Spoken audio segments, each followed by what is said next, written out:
नमस्कार। एएनएन के खास प्रोग्राम बेबाक बूढ़ में आपका स्वागत है और मेरा नाम है विपिन बेबाक।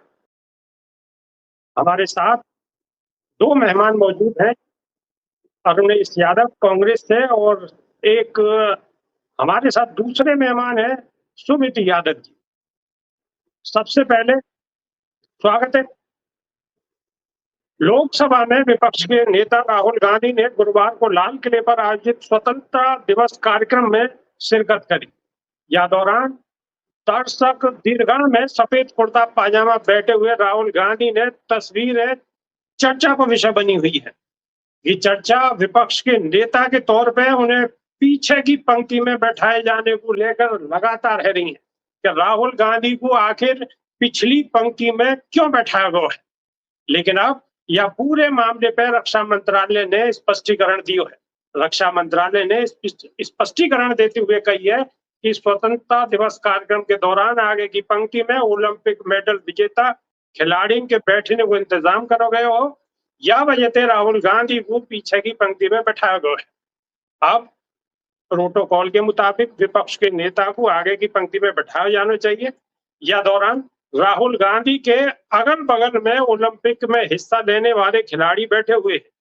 राहुल के ठीक आगे की पंक्ति में कांस्य पदक जीतने वाली भारतीय हॉकी टीम के सदस्य ललित उपाध्याय बैठे हुए। इसके अलावा यहाँ अग्रिम पंक्ति में मुख्य न्यायाधीश जस्टिस डीवाई चंद्रचूड़ और केंद्रीय मंत्री अमित शाह और एस जयशंकर, निर्मला सीतारमण और शिवराज सिंह चौहान बैठे हुए।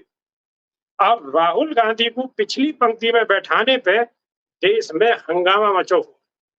तो सबसे पहला सवाल प्रोफेसर अरुणेश यादव जी से कि साहब इतनी दिक्कत काहे को आ रही है? अगर राहुल जी को पिछली पंक्ति में बैठा दी हो तो हमें कौन सी आफत आ गई, कौन सी दिक्कत आ गई? भाई रक्षा मंत्रालय ने स्पष्टीकरण दे दिया कि भाई मजबूरी में उन्हें पीछे बैठा दी हो तो हमें इतने हंगामे की क्या जरूरत है?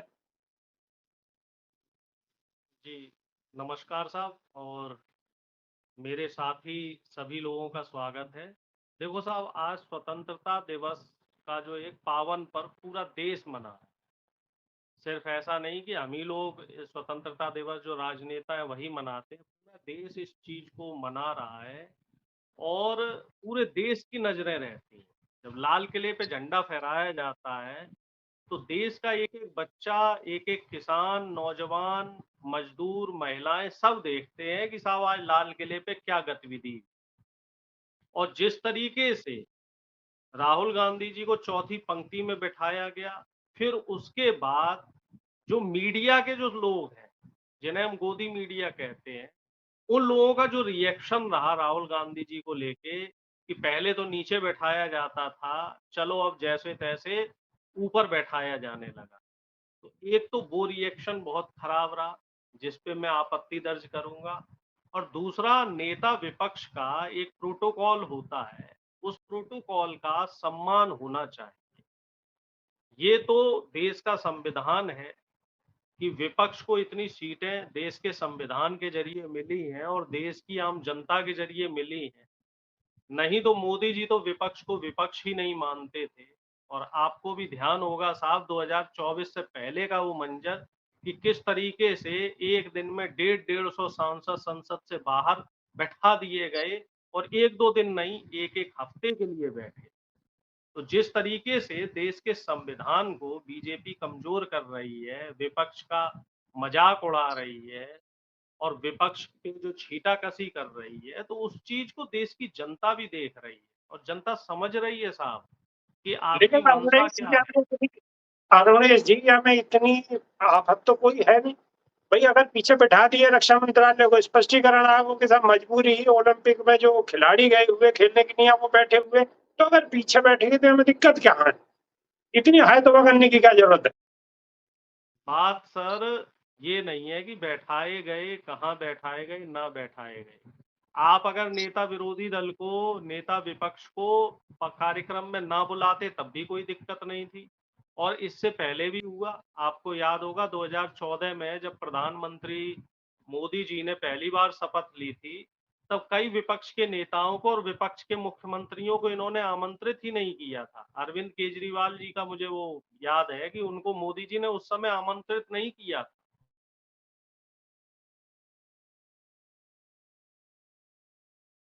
और भी जो तमाम मुख्यमंत्री थे, उनको उस समय आमंत्रित भी नहीं किया गया।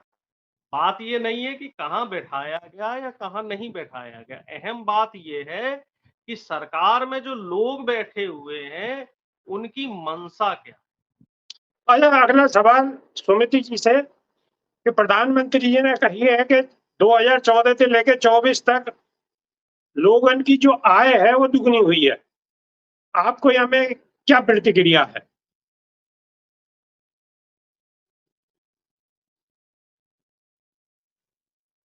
ये सरकार जो है पार्लियामेंट में खड़े होकर बयान दिया था कि किसानों की आमदनी 2022 तक दुगनी कर दी जाएगी। लेकिन आप ये देखो, आप तो प्रधानमंत्री कह रहे हैं ना, करते ही हो तो। नहीं नहीं नहीं नहीं, कहने से नहीं, जो है जो हकीकत है वो मैं बयान कर रहा हूँ। कहाँ दुगनी कर दी? किसान की आमदनी देखो आप, जो है यूरिया का कट्टा अच्छा, जो है 50 किलो का प्रधानमंत्री जी लाल किले के प्राचीर से कह रहे हैं तो सही कह रहे होंगे। प्रधानमंत्री लाल किले की प्राचीर से कोई गलत बोल सके? बताओ आप। ऐसा है, ये तो जो है पता नहीं कब और कहाँ क्या कह दें। एक पत्रकार महोदय हैं पूर्ण विष्णु वाजपेयी जी, तो इन्होंने एक प्राचीर से एक गांव को बता दिया था, लाल किले की प्राचीर से ही, कि वो गांव का विद्युतीकरण हो चुका है। पता लगी उन्होंने फैक्ट चेक करा लिया तो उस गांव में ऐसे बिजली के खंभे गड़े थे, तो उनकी तो नौकरी चली गई थी।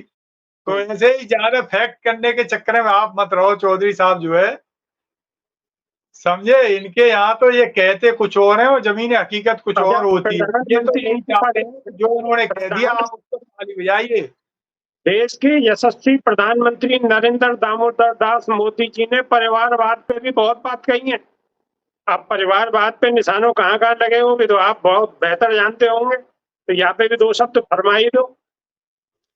ऐसा है साहब, जो श्रीमान जी राजनीतिक फायदा लेने के लिए अपनी माँ को लाइन में तो लगा देते हैं, लेकिन आप देखिए दिल्ली में मैं नहीं जानता कि इनसे बड़ा आवास होगा किसी का।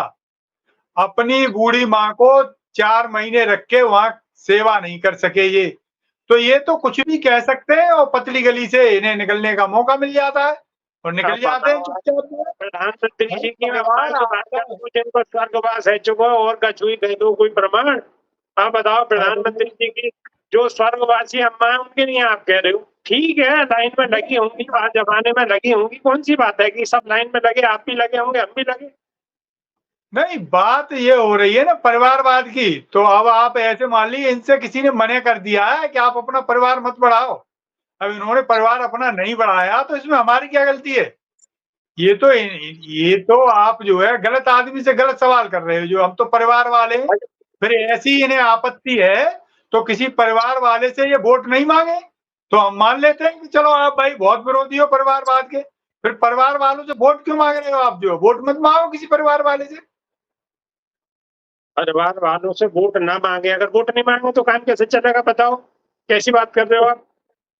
फिर आपको तो ये परिवारवाद कहना ही नहीं चाहिए कि ये परिवारवाद है भाई। जीवन भाई परिवार से ही तो देश चल रहा है, जो है अनुज बिना यादव जी, परिवारवाद के तो देश नहीं जाएगा, तो यादव कैसे जी, देश चलेगा? परिवारवाद पे क्या कहोगे? परिवारवाद तो चारों तरफ है। देखो साहब, ये जो परिवारवाद पे जो प्रवचन प्रधानमंत्री जी देते हैं, पहले कम से कम अपने अगल बगल में देख लें। इनके अगल बगल में सबसे ज्यादा रहते हैं साहब अमित शाह जी। तो अमित शाह जी के जो सुपुत्र हैं वो बीसीसीआई के सचिव बने हुए हैं, और अब से नहीं है, उनके लिए नियम बदले गए बीसीसीआई के, दोबारा उन्हें बनाया गया। 3 साल का कार्यकाल होता है अधिकतम, उनको दोबारा बनाया गया। और हर प्रोग्राम में, कोई भी क्रिकेट का प्रोग्राम होता है तो अमित शाह जी के सुपुत्र पहुंचते हैं। जैसा वहां बीसीसीआई का अध्यक्ष नहीं पहुंचता, और बीसीसीआई का अध्यक्ष कौन है किसी को पता भी नहीं होगा। ऑफिशियली किसी को नहीं मालूम कौन अध्यक्ष है, क्योंकि अब जय शाह जी ही सर्वेसर्वा। अब आ जाइए दूसरे नंबर पे, दूसरी तरफ इनके कौन रहते हैं ज्यादातर? राजनाथ सिंह जी। अब राजनाथ सिंह जी के सुपुत्र की बात सुनिए, नोएडा से विधायक हैं, एक बार नहीं 2 बार के विधायक हैं। और अब आ जाइए तीसरे जो आजकल चर्चा में अनुराग ठाकुर, तो अनुराग ठाकुर किसके पुत्र हैं?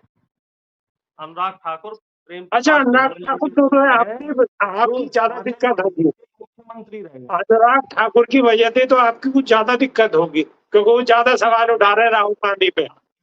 देखो साहब, हमें दिक्कत किसी से नहीं है साहब, हाँ। हमें दिक्कत है इनकी जो मंशा है उससे, कि जब बात हो रही है देश में संविधान की, जब बात हो रही है देश में लोकतंत्र की, तब आप मुद्दों से क्यों भटका रहे हैं? जातिवाद, परिवारवाद, धर्मवाद, इन चीजों पे बहस करने से क्या मतलब? आप ये बताइए, जब आईएएस का लड़का आईएएस बनता है, टीचर का लड़का टीचर बनता है, बिजनेसमैन का लड़का बिजनेसमैन बनता है, प्रधानमंत्री ने तो भ्रष्टाचार पे भी खुल के बात रखी है कि देश त्रस्त है भ्रष्टाचार से। क्यों नहीं बन सकता? वो तो जनता तय भ्रष्टाचार करेगी। की भी बात रखी है प्रधानमंत्री ने कि भ्रष्टाचार से देश त्रस्त है और जनता दीमक की तरह जनता को ये भ्रष्टाचार खारो है। प्रधानमंत्री ने बड़ी स्पष्ट कही है। प्रधानमंत्री अब की ये बताओ, बात आपके इंडिया गठबंधन के नेता दिल्ली से लेके ये बात तो और प्रधानमंत्री जी की पश्चिम हमें बंगाल माननी तक पड़ेगी। सारे के कभी सारे लाइन में लगे हुए हैं। कभी कभी तो प्रधानमंत्री जी के जो मुंह पे सरस्वती विराजमान हो जाती है। बिल्कुल वो मान गए कि 10 साल में भ्रष्टाचार हुआ है, भ्रष्टाचार बढ़ा है साहब। ये बात तो मोदी जी भी मान गए हैं। देखो सारे के सारे भ्रष्टाचारी लाइन लगा के अपनी पार्टी में भर ली। ये कहते थे हेमंत बिस्वा शर्मा भ्रष्टाचारी, ज्योतिरादित्य सिंधिया भ्रष्टाचारी, जितिन प्रसाद भ्रष्टाचारी, अजीत पवार भ्रष्टाचारी, एकनाथ शिंदे भ्रष्टाचारी, नीतीश कुमार जी को सृजन घोटाले में भ्रष्टाचारी बता रहे थे। सबके सब इनके पास है और सब अब शिष्टाचारी हो गए हैं। सबको इन्होंने दोष मुक्त कर दिया। एक मशीन है, खूब पिछली साल खूब उसको जो है सोशल मीडिया पे वायरल हुई है, बीजेपी की जो वॉशिंग मशीन है, और उसमें वॉशिंग पाउडर पड़ता है मोदी जी के नाम का। तो जो इस मशीन में धुल जाता है तो बस वो भ्रष्टाचार मुक्त हो जाता है। और अच्छा, जो वॉशिंग, आप मोदी वॉशिंग पाउडर की बात कर रहे हैं, लेकिन अगर मोदी वॉशिंग पाउडर है और कोई ऐसी भ्रष्टाचार की मशीन है और वो भ्रष्टाचारियों को अपने अंदर ले रहे हैं, तो जनता तो उन्हें फिर भी जिता रही है। तीसरी बार भी प्रधानमंत्री है वो, और खूब मजबूती के साथ, दमदारी के साथ है। हम आपकी इशारा समझ गए, आप बिल्कुल चालाकी से सवाल बदल दिया आपने। देखो मोदी जी ने बात करी थी 400 की, तो हम 10%, चूंकि मैं फिजिक्स का विद्यार्थी भी रहा हूँ, शिक्षक भी रहा हूँ, तो मैं 10% प्लस माइनस एरर तो मान सकता हूँ कि चलो 400 सीटें नहीं आई, 360 आ जाती, 350 तक आ जाती, तो मान लेते कि मोदी जी की जीत हुई। सीट आई साहब 240, और जब 300 से कम सीट आई तब तो मोदी जी हार ही चुके थे, वो उनकी नैतिक हार थी, और 272 से कम पे बीजेपी की नैतिक हार है। तो प्रधानमंत्री जी तो बेशर्मी देके अच्छा, जबरदस्ती सत्ता में बैठे हुए हैं। इसे अरुणेश हम जी आप कहते हैं प्रोफेसर हैं। बेशर्मी। इसे अरुणेश हम जी बेशर्मी कहते हैं साहब। अरुणेश जी आप प्रोफेसर हैं। जीत जीत होती है और हार हार नहीं नहीं, होती है। कहाँ जीत है अब सर? जीत वह तब गिनती होती पे थी जब बना लो, अपने 273 हिसाब सीटें से आती। सेट कर लो, अपने हिसाब से सर बना लो, नहीं नहीं नहीं, मैं नहीं कोई मानूंगा बात दो उचित नहीं है। सर, नहीं नहीं नहीं सर, देखिए सर, बड़े सम्मान के साथ मैं आपसे कह रहा हूं, अगर 273 सीटें बीजेपी की आती तो मैं जीत मान लेता। इनकी 240 सीटें आई, कहाँ जीत है? ये तो हार चुके हैं, तमाम बैसाखियों पे बैठे आप हुए तो हैं। अपने इंडिया गठबंधन के पुराने साथी को अपने साथ ही न जोड़ पाए, रख ही ना पाए, मिला के न रख पाए। आप बात कर रहे होगे जी उनकी इतनी आनी, उनकी इतनी आनी, गिनती गिनवा रहे हो साहब, बताओ। देखो देखो साहब, अभी बात हो रही है बीजेपी की, तो बीजेपी पे बात हो तो ज्यादा सही है। अब हमारे पास तो देने को कुछ है नहीं, हम क्या दे सकते हैं? और जिसे संघर्ष करना ज्ञान है, तो आप खूब जो दे रहे हो संघर्ष साहब, कर ज्ञान देने सकता में तो है कोई कष्ट वो नहीं, इतने हमारे लंबे साथ लंबे है। पट्टे काट रहे हो ज्ञान के तो आप। देखो देखो साहब, सब बात सुनो। जो युवाओं के रोजगार के लिए लड़ना चाहता है, जो किसानों की एमएसपी के लिए लड़ना चाहता है, जो बेरोजगारी के लिए लड़ना चाहता है, जो भ्रष्टाचार के लिए लड़ना चाहता है, वो हमारे साथ है। अब जैसे सत्ता की मलाई चाहिए, जैसे सीबीआई ईडी से बचना है, जैसे नोटों की गड्डी इकट्ठी करनी है, वो उधर है। ये फर्क है। ये इंडिया अभी बताओ, गठबंधन सगरे और टप्पू में तो बीजेपी नोट का जो मंगा लिए एनडीए आपने, गठबंधन है उसके फर्क है। अडानी अंबानी पे थे मार दुनिया भर को कारो टम्पू आयो भर के नोटन को। हाँ, और फिर भी आप कह रहे हो साहब के जो है ऐसे वैसे कहानी बता रहे हो, बताओ। सर आप भी देखो जो पक्षपात करते हो, आप अडानी अंबानी की तो बात कर रहे हो साहब, लेकिन आप ये बात क्यों नहीं कर रहे हो कि हमारे अकाउंट भी फ्रीज कर दिए थे, वो भी ऐसे समय पे फ्रीज किए थे जब चुनाव चल रहा था। वो तो माननीय सुप्रीम कोर्ट का धन्यवाद हो सर कि हमारे अकाउंट खोल दिए और हम चुनाव लड़ पाए। हमारे पास तो चुनाव लड़ने के लिए पैसा नहीं था उस समय, और जनता का मतलब मैं सर माथे पे लेता हूँ जनता को।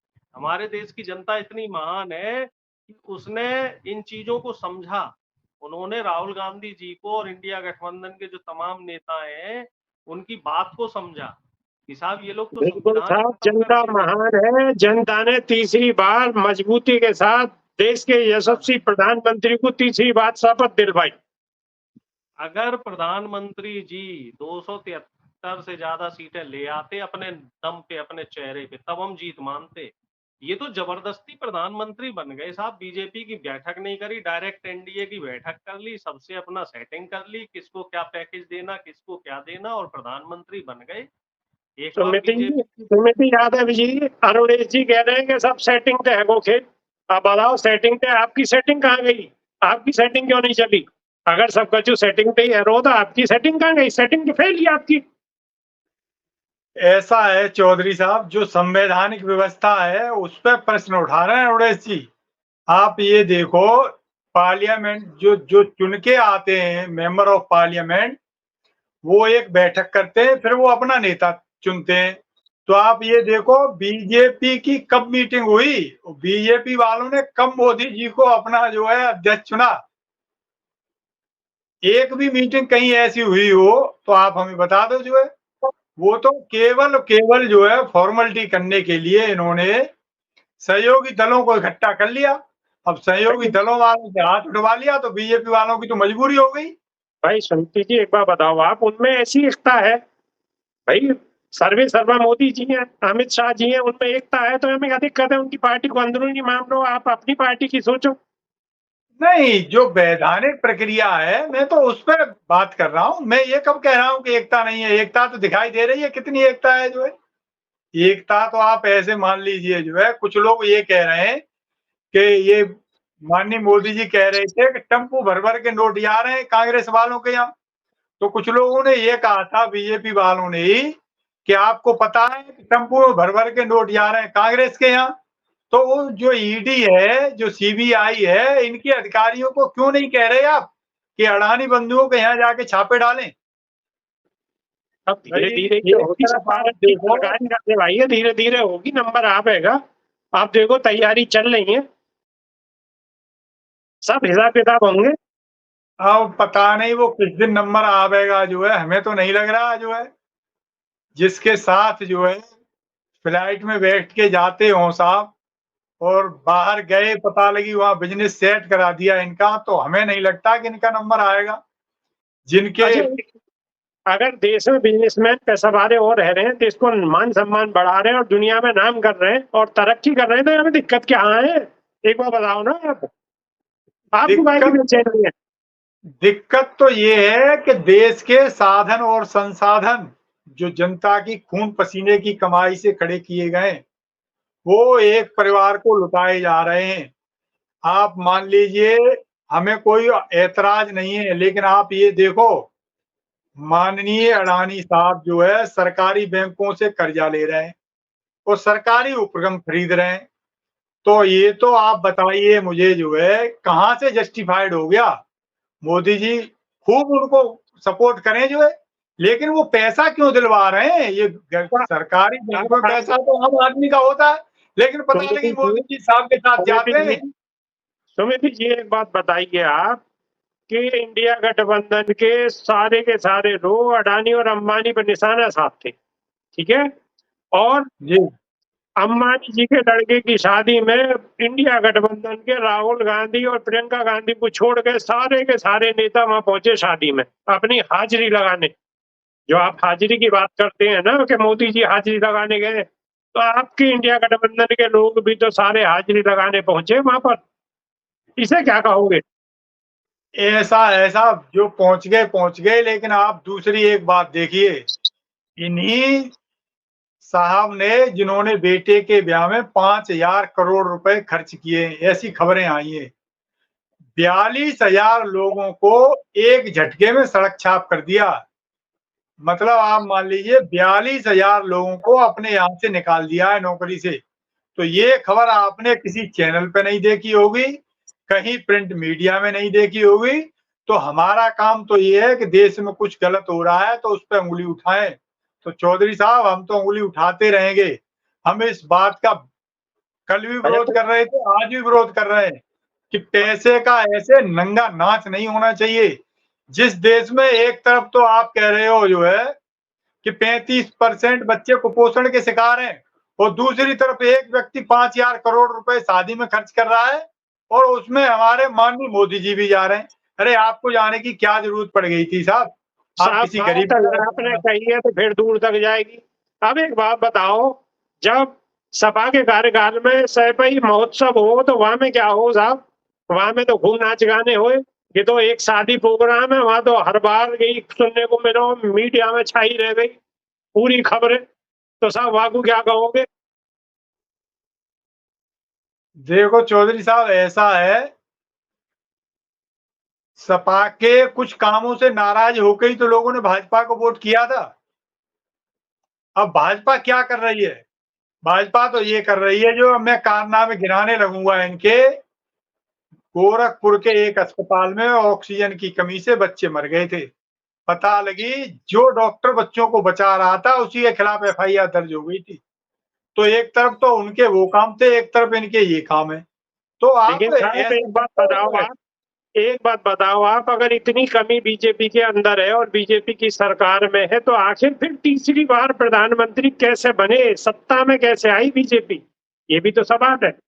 अगर इतनी नफरत है और इतने गलत काम करे हैं, जनता में आक्रोश है, तो फिर तीसरी बार कैसे?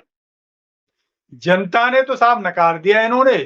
इन्होंने जो पूरा कैंपेन किया था, आप याद कीजिए, वो ये कैंपेन नहीं किया था कि भाजपा को वोट दो, इन्होंने किया था तीसरी बार मोदी सरकार। और आप देख लीजिए, जनता ने केवल 240 सीटें दी है। ये जनता इनको जिताती तो इन्हें मोदी सरकार नहीं है, एनडीए सरकार है। आप नहीं बोलने वाले हो गए एनडीए सरकार है, सरकार नहीं है। ये कौन सी कहावत है? ये जुगाड़ से चल रही है सरकार इनकी। तो जुगाड़ है, जब तक चल रही है तब तक है। किसी भी दिन आप खबर सुन लेना जो है कि वो जुगाड़ से होगी। अनुनीत यादव जी, आप भी जुगाड़ लगा रहे हो क्या सरकार के बारे में कछु? नहीं साहब, हम आपकी दोनों लोगों की बातों को बड़े ध्यान से सुन रहे हैं और मैं इसमें एक चीज और जोड़ना चाहूंगा। जो आप बार बार जोर दे रहे हैं कि तीसरी बार प्रधानमंत्री जी जो है बने हैं मोदी जी, तो इसे प्रधानमंत्री बनना नहीं कहते हैं। इसे ये कहते हैं कि साहब बेशर्मी से सत्ता हथियाना। जो अभी हमारे साथी सुमति जी ने कहा था कि बीजेपी की बैठक तो हुई नहीं, और जब तक बीजेपी के लोकसभा के जो चुने हुए सांसद हैं उनकी बैठक नहीं होती, उनके नेता नहीं मिलकर चुने जाते हैं कि हाँ साहब हमारा नेता कौन होगा, तब तक हम कैसे मानेंगे कि सब लोगों ने मिलकर प्रधानमंत्री मोदी को, जो 240 सांसद हैं, उन्होंने बनाया? ये तो एक तुगलकी फतवा अच्छा, हुआ। आपको इतनी चिंता एनडीए की बीजेपी डायरेक्ट की क्यों है? आपको इतनी बीजेपी की चिंता क्यों? आप अपनी पार्टी की चिंता करो, कांग्रेस की चिंता करो, इंडिया गठबंधन की चिंता करो। आप बीजेपी की चिंता काहे कर रहे हो? नहीं साहब, हम तो सबकी चिंता करेंगे। हमें सत्ता पक्ष की भी चिंता करनी पड़ेगी, हमें अपनी भी चिंता करनी पड़ेगी, भाई विपक्ष अपनी का क्या करोगे ना, होता है। अपनी अगर आप अपनी सीट बढ़ाओगे तो आगे को सत्ता में भी आ सको। आप बीजेपी सीटें की बढ़ी। ज्यादा चिंता करोगे तो घपलेबाजी में फंस जाओगे। आप देखो साहब, हमारी कितनी सीटें थी पिछली बार? अगर मैं अपनी पार्टी की बात करूं तो हमारी तो पिछली बार 52 थी, अब हम 101 पे हैं। हमारा तो लगभग 2 गुने का हिसाब है। बीजेपी की पिछली बार 303 थी, अब 240 है। तो हमें तो चिंता करनी पड़ेगी, और हम तो अपनी मजबूती पे काम कर रहे हैं। तो साहब अगर अपनी चिंता जनता की करो ना, आवाज बीजेपी उठाने की के काहे की लिए चिंता कर रहे हो? अगर जनता की आवाज उठाने के लिए, जनता के मुद्दों के संघर्ष करने के लिए हमें विपक्ष पे रहना पड़े तो हम विपक्ष में रहना स्वीकार करेंगे। राहुल जी कई बार इस बात को कह चुके हैं खड़गे अच्छा भी एक कई बात तो बार इस बताओ, बात को कहते आप हैं। संविधान की बात कर रहे हो, आप संविधान की प्रीति लेके घूम रहे हैं, राहुल गांधी भी खूब घूमे हैं, आप सब लोग भी घूमे हैं, पूरी पार्टी घूमी है, इंडिया गठबंधन घूमा है, लेकिन कोटा के मसला पे आप बिल्कुल शांत हो, क्यों? यहाँ पे क्यों नहीं बोल रहे? कौन कह रहा है शांत है? जनता कह आप रही है, बताइए कौन कह रहा है शांत है? जनता कह ये रही है साहब। सिर्फ बीजेपी के नेता बोल रहे हैं। और वो बीजेपी के नेता कहाँ चले जाते हैं जब ब्रजभूषण शरण की बात आती है, जब मणिपुर में हजारों बेटियों के साथ दुराचार हुआ, उनके साथ सामूहिक जो है अत्याचार हुआ, सामूहिक उनके साथ बलात्कार हुआ, तब वो बीजेपी के नेता कहाँ चले जाते हैं? अभी मुजफ्फरपुर बिहार में एक बेटी के साथ बलात्कार हुआ और उसकी हत्या कर दी गई, नृशंस हत्या कर दी गई। उत्तर प्रदेश में भी ऐसी 2-3 घटनाएं सुनने में आई, लेकिन क्या मजाल बीजेपी के नेता उस पर कुछ बोल जाए? यहाँ तो बात वो चल रही है कि साहब तेरा बलात्कार, मेरा बलात्कार, तेरे पार्टी के अत्याचारी और मेरी पार्टी के अत्याचारी। जहां विपक्ष का कोई व्यक्ति कहीं राज्य में अपराध होता है तो वहां बीजेपी के नेता चिल्लाने लगते हैं, लेकिन जब बात आती है अपने राज्य पे तो उनके मुंह में दही जम जाती है। राहुल गांधी जी ने कलकत्ता के लिए भी ट्वीट किया, और जहां जहां पे भी इस तरह की घटनाएं हो रही हैं, राहुल गांधी ने हर मुद्दे के लिए पूरी बेबाकी के साथ ट्वीट, अब आप हर एक बार मुद्दे बताओ के लिए अखिलेश यादव बेबाकी से जी वो कि प्रधानमंत्री जब तक वायनाड नहीं गए, तो आप जब हर बार यही बात पूरी कांग्रेस पार्टी उठा रही है कि साहब वायनाड नहीं गए, इतनी बड़ी घटना है कि वहां पे, इतनी बड़ी घटना है कि इतने लोग वहां परेशान है गए, खत्म है गए, और घर टूट गए, गांव के गांव ढह गए, अब वहां चले गए तो अब कोई बात नहीं। ये क्या है? ये क्या बात है?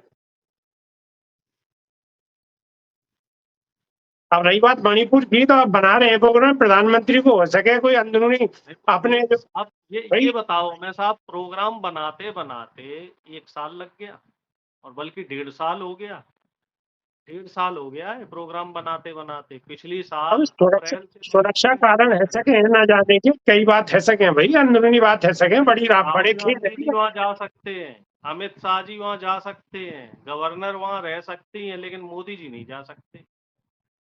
जाने जा सकना और जाना दोनों में फर्क है।